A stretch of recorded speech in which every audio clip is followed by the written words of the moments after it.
Toto je naša útulná Vieska nad Žitavou. Tu, pod večne zelenými tujami mlynianskými, sme sa narodili.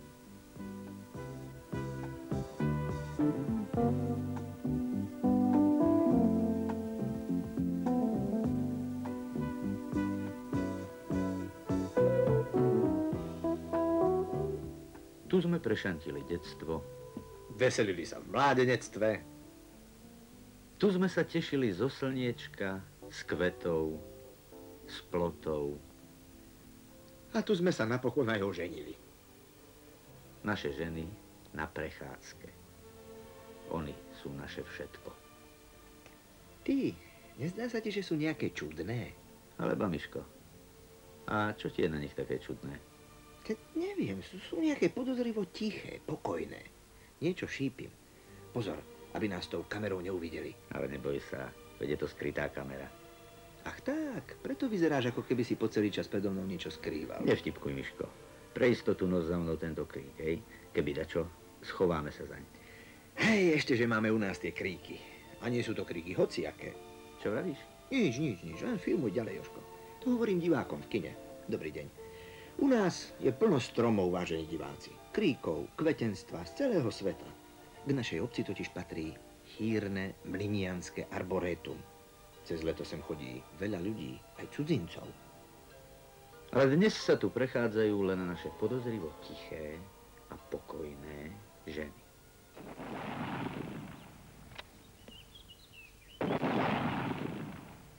K zemi, už to začalo. Len pokoj, priateľko, pokoj, ja filmujem ďalej. Mňa nerozhádže nič, ani keby hneď psi z neba padali. Dosť bolo nezáväzných idylických obrázkov. Tu sa dejú dáke čuda a my ich musíme odhaliť. Kde mohli zmiznúť všetky naše ženy? Neviem. Ale oko mojej kamery, na ktorú som si horko ťažko našporoval, neklame. Niečo visí vo vzduchu.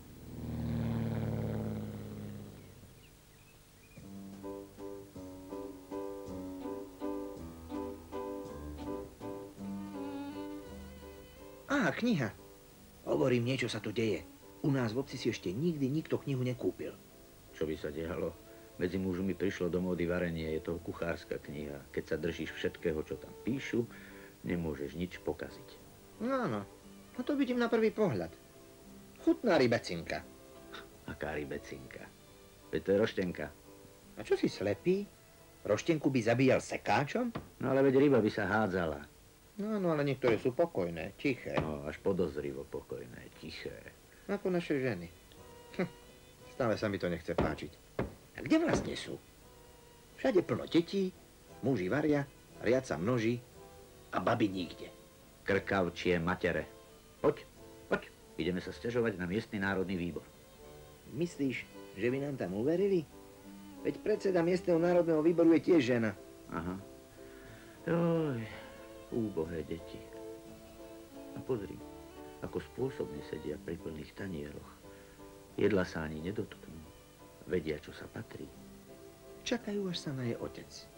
Čakajú, či nezačnú po jedle poberať sirocké.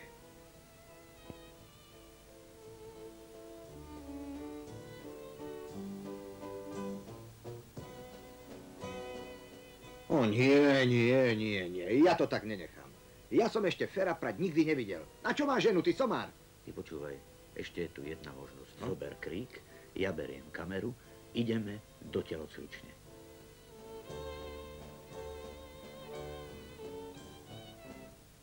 Ako si vedel, že sú tu? Ja ženy poznám. No s Bohom. Tie sa nás chystajú zmlátiť. Máš pravdu. Toto všetko sú posilovacie cviky. Ja sa zavriem doma do špajze a vyjdem, až bude po všetkom. Ahoj, dovidenia. Počkaj. Ty, a čo keď cvičia Kamasutru? Čo? Fúj, že sa nehambíš. Moja žena by na také niečo ani len nepomyslela.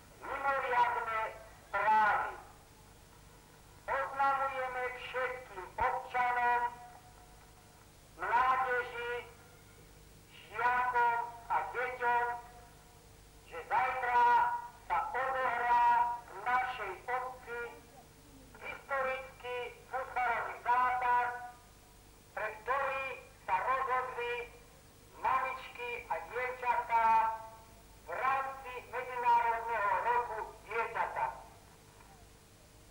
Začiatok tohto historického futbalového stretnutia je o 13:30 minúte. Vopred vás však upozorňujem, príďte oveľa skôr, nakoľko lístky na tribúnu sú už vypredané a nebolo by najlepšie, keby ste si nechali utiecť podívanú na takéto historické futbalové stretnutie, hoci aj z miesta na štáte. Preto príďte čím skorej, aby ste videli čo najlepšie hrať manželky a dievčatá. Všetko je jasné, ide sa. Ustúp z cesty. Ide pán barón. Aký barón? U nás už baróni dávno nie sú. Tak je to potom pani barónka. Čo ti šibe? V trenírkach? To je hlavná rozhodkyňa zápasu Elizabeth Taylorová zo Škótska. Tvrdá a neúprosná ako všetky Škótky.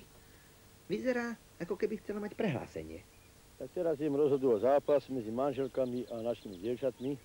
Budem rozhodovať objektívne a mám pripravené karty. Žltú, bielu a červenú. Ty, ale veď tá Elizabeth je... Ale ticho. No, čo je? Nikomu ani múk. To je tajomstvo. Chce prekvapiť svoju starú. Jeho stará nemá ani potuchy o tom, že jej starý je stará.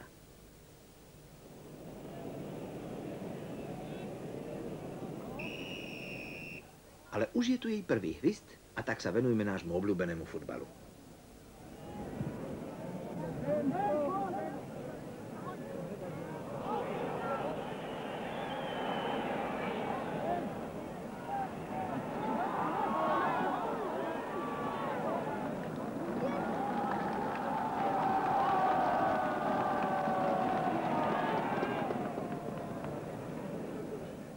Čo na to povieš ty ako znalec, Jožko? Nuž, pozri sa, Miško. A sledujem pozorne prvú ligu a tak mi nebude zaťažko porovnávať. Rozdiel je minimálny. Hádam, v pohlaví je najväčší. Áno, máš pravdu. Ale v poňatí hry pozri. Vbehli na ihrisko? Vbehli. Každá z nich dáva pozor, aby si neublížila. Každá z nich necháva zdvorilosť štartovať na loptu najprv protihráčku. Každá frfle na počasie, na rozhodcu, na trénera, na autobus, na kopačky. Jedným slovom vrchol. No, veď preto sa tu aj volá vrcholový futbal, Jožko. Pozri sa, zásada je už rozostavením na začiatku pripomenúť, že viac než na remízu dnes nepomýšľajú. No a počas 4 hodinky začne prchať z každej ctižiadosti. Aha, ale v našej Vieske prišli futbalistky so zaujímavou novinkou.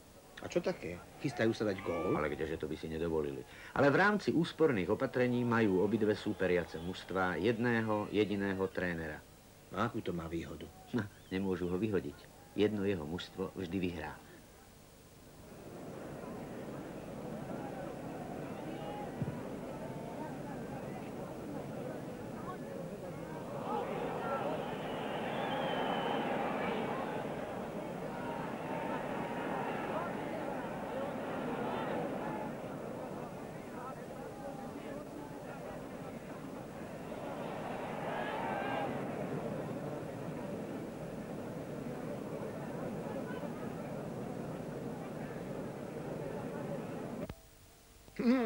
Polčase sa treba posilniť. Dáš si guláš? Nemôžem, držím kameru. Daj mi do úst za lyžicu. Oj, ale je štiplavý. To varili hráčky. Bankárka. Poďme sa spýtať na tribúny, ako sa ľuďom dnešný zápas páči. Dobre. Zápas je dobrý, ale súd sa nadržieva. To sa mi nelúbi. Vida tým. A kto vyhrá? A dáme tie slobodnie. Výborné sa mi páči, len sudca keby troška energický bol. No a čo rozhodca? Páči sa vám? No. Dosť bolo smiechu. Začína sa druhý polčas. Aha. Hra nadobúda dramatický spád. Nevral. Ale taký už je futbal.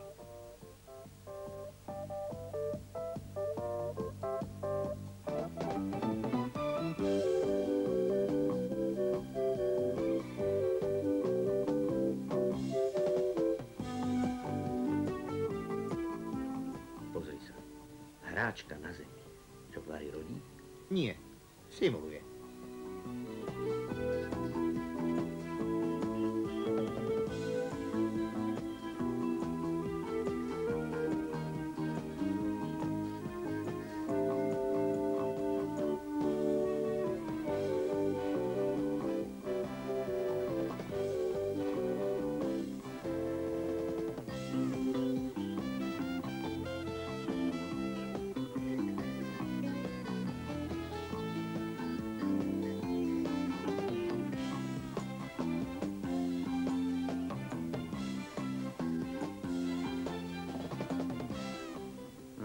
Takže nebudú žiadne prídavky. Budú, neboj sa, budú.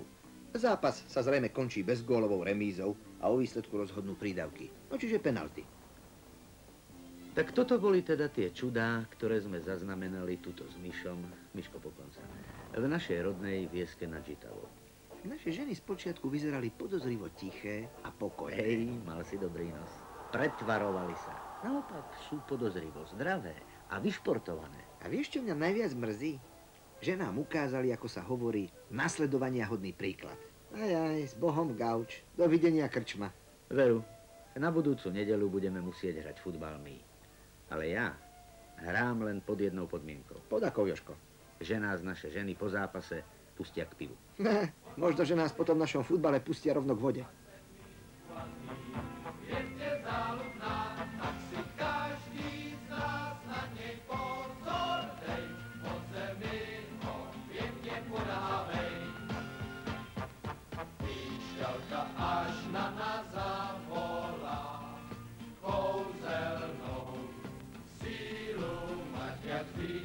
I za týden náš tým je připraven.